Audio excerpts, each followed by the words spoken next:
Assalamualaikum warahmatullahi wabarakatuh. Nama saya Ilham Albarinato. Saya akan menjelaskan mengenai kompetisi ekonomi digital yang terdapat di negara-negara Asia.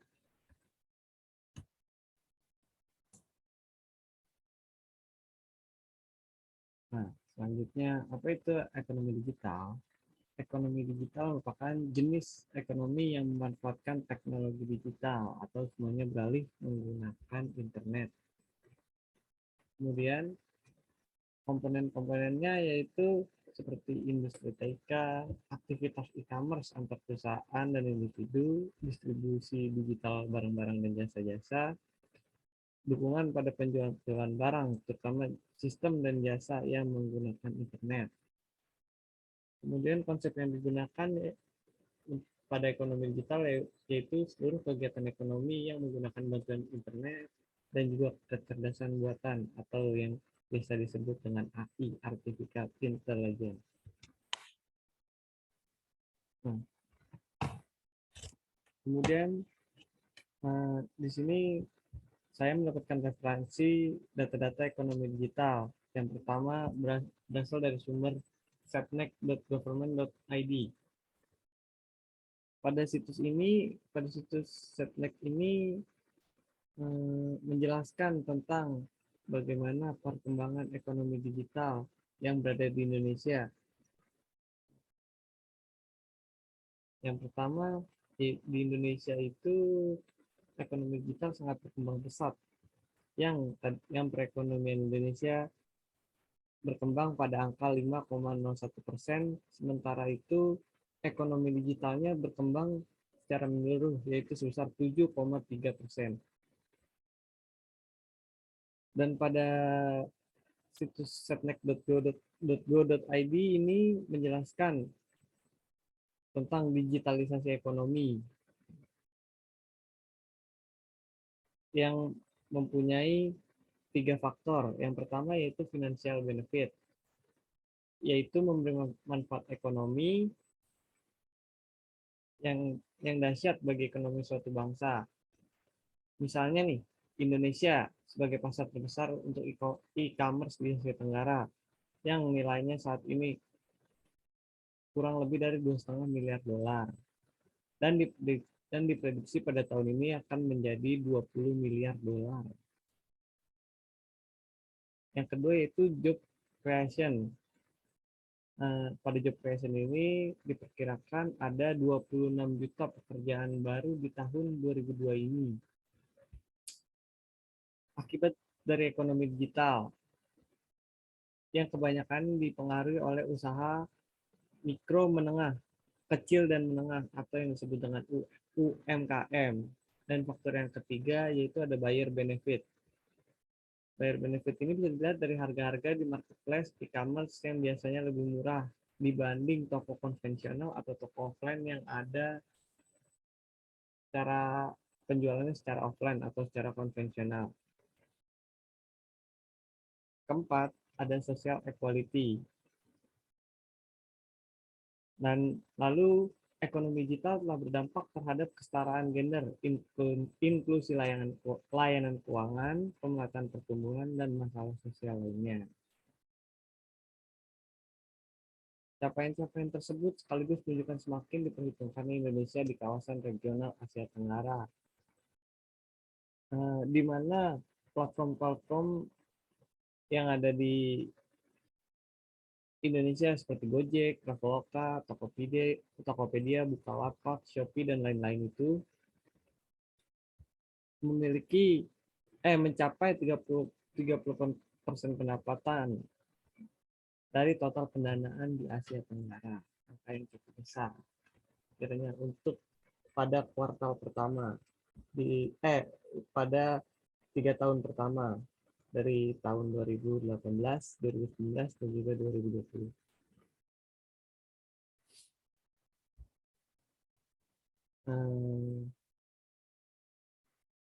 Masa depan ekonomi digital Indonesia patutnya menjadi fokus semua warga Indonesia bersama dalam membangun kolaborasi dan mengoptimalkan nilai ekonomi digital di Indonesia yang bisa mencapai kira-kira 65 miliar US dollar pada tahun 2022.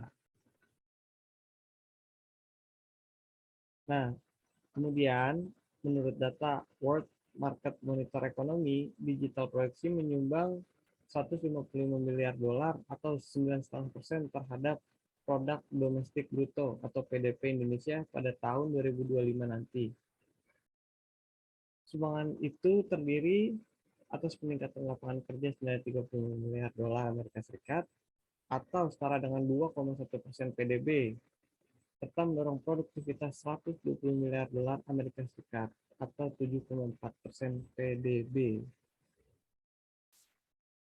Pertumbuhan e-commerce di Indonesia mencapai angka sebesar 78%, jauh yang melampaui rata-rata pertumbuhan dunia yang hanya bergerak pada angka 14% dan di Asia bergerak pada angka 28%.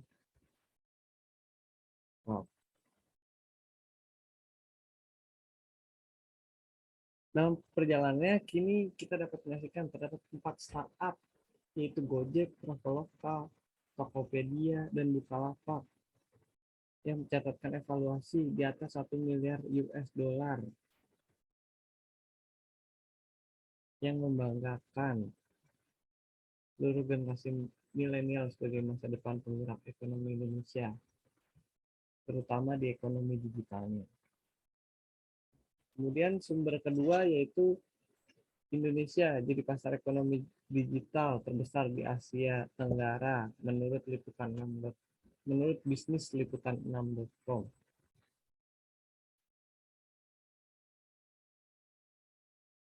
Kenapa disebut Indonesia menjadi pasar terbesar di Asia Tenggara? Karena pada masa pandemi atau COVID-19 tahun tahun sebelumnya, yaitu tahun 2020, 2021,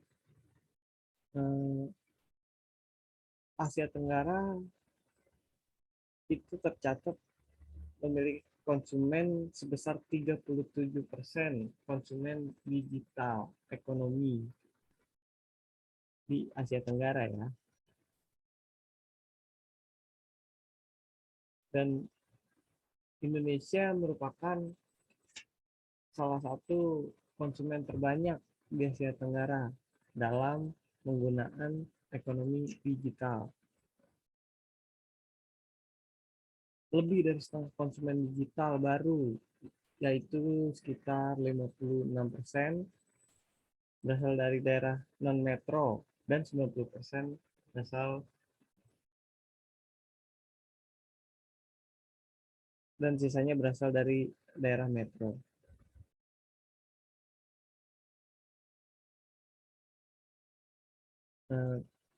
Selain itu juga pendanaan di Indonesia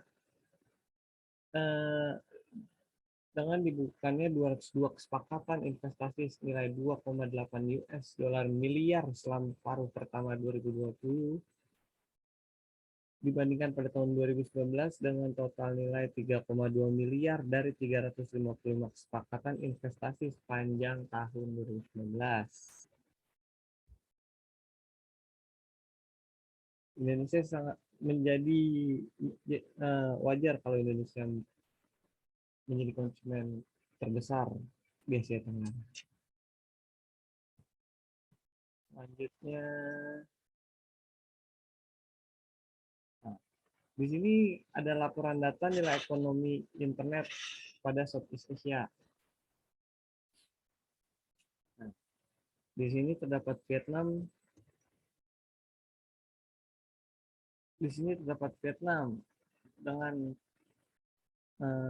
angka konsumen sebesar 71%, Indonesia sebesar 80%, Thailand 90%, Singapura 97%, Filipina 68%, dan Malaysia sebesar 81%. Ini merupakan laporan 2 tahunan yang disusun oleh menggunakan Google Trends dan analisis dari BNN Company. Semua negara yang tercakup Dalam laporan ini mengalami pertumbuhan 2 digit dan Indonesia menyumbang 40% dari total GMV di kawasan Southeast Asia sebesar 70 miliar dolar.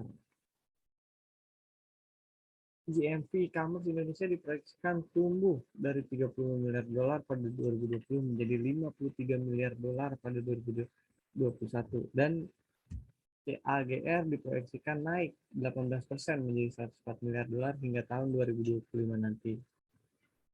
Penambahan 21 juta konsumen digital baru sejak awal pandemi juga mendorong pertumbuhan yang lebih besar di sektor e-commerce dengan 72%, di antaranya berasal dari wilayah non-kota besar atau kota-kota kecil, dan seperti kota Jakarta atau kota Surabaya, dan lain sebagainya, yang termasuk kota-kota besar.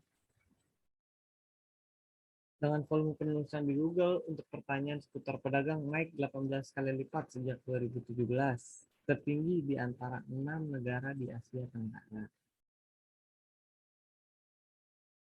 Nah, kemudian dari sektor transportasi dan makanan tumbuh sebesar 36%, dari GMV sebesar 5,1 miliar dolar pada 2020 menjadi 6,9 miliar dolar pada 2021 dan diperkirakan akan naik menjadi 16,8 miliar dolar pada tahun 2025 nanti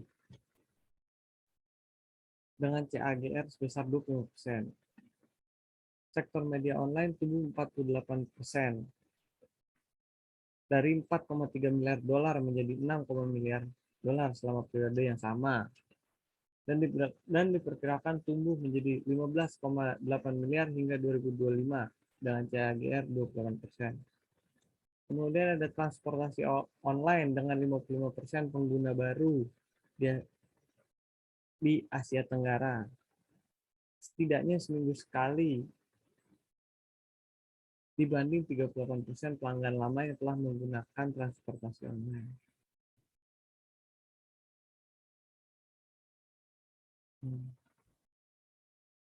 Jadi kira-kira ekonomi digital atau nilai ekonomi internet di Asia ini akan terus berkembang dan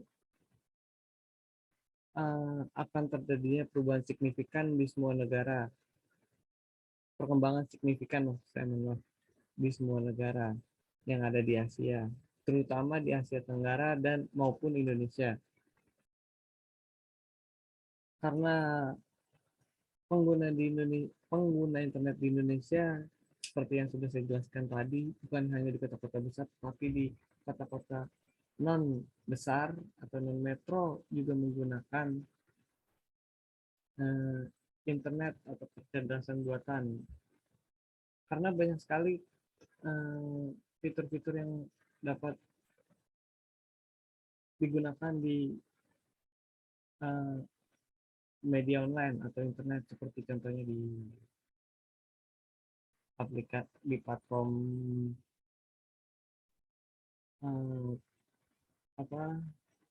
Gojek atau Tokopedia, itu menyediakan seperti namanya buy now pay later, beli sekarang bayar nanti. Itu yang sering untuk kaum milenial sering menggunakan fitur seperti itu untuk mempermudah, karena bisa melakukan cicilan terhitung seperti cicilan 3 bulan, 6 bulan, ataupun 12 bulan.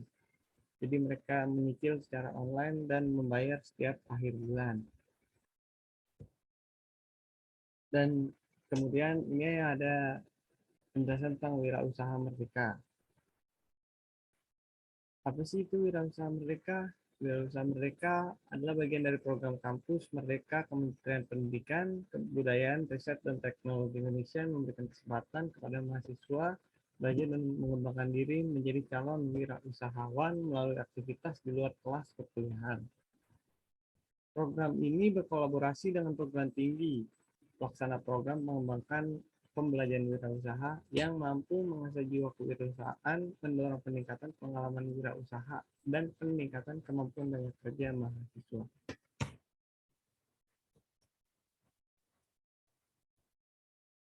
Nah, ini ada benefit dari wirausaha merdeka. Yang pertama itu membantu mengurangi tingkat pengangguran yang terdidik dari lulusan perguruan tinggi Indonesia.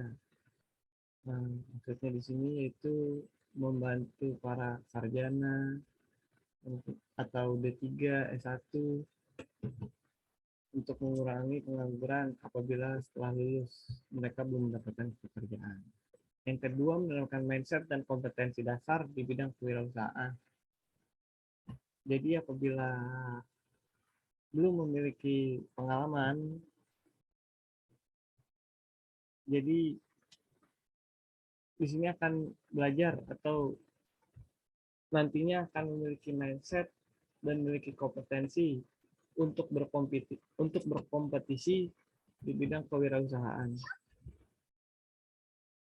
Kemudian yang ketiga dan mendorong peningkatan pengalaman wirausaha mahasiswa. Jadi di sini mahasiswa yang masih kurang pengalaman atau belum tahu atau masih tabu tentang ketakutan menjalankan usaha wirausaha seperti saya takut untuk menjalankan usaha karena saya masih muda, saya nggak punya modal. Nah, di sini nantinya terdapat seperti dorongan untuk menambahkan pengalaman mahasiswa mendirikan wirausaha. Dan kemudian meningkatkan kemampuan daya kerja mahasiswa. Nah, di sini karena banyak sekali